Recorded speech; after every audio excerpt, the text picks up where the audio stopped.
కర్నూలు జిల్లా ఎమ్మిగనూరులో 39వ రోజు అంగన్వాడీల ఆందోళన ఎంతో ఉధృతంగా కొనసాగింది. సీఎం జగన్ అంబేద్కర్ విగ్రహావిష్కరణ నేపథ్యంలో ఎమ్మిగనూరులో అంబేద్కర్ విగ్రహం ముందు అంగన్వాడీలు ధర్నా చేశారు.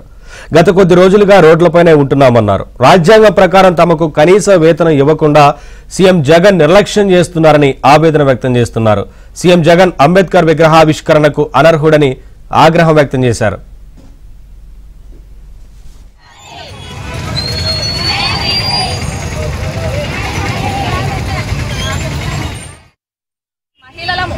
చిన్నపిల్ల తల్లులు ఉన్నారు, గర్భిణీలు ఉన్నారు, అందరు ఉన్నారు. మరి లాంటి మహిళలు 39 రోజుల నుంచి రోడ్లపైన కూర్చుంటే కనపడిన సీఎం గారికి ఈ రోజు మరి అంబేద్కర్ విగ్రహాన్ని ఎలా ఆవిష్కరిస్తాడో అని మేము అడుగుతున్నాము. ఆయన అంబేద్కర్ విగ్రహాన్ని ఆవిష్కరించే అధికారం కానీ అర్హుడు కానీ కావు అని మేము చెప్తున్నాం.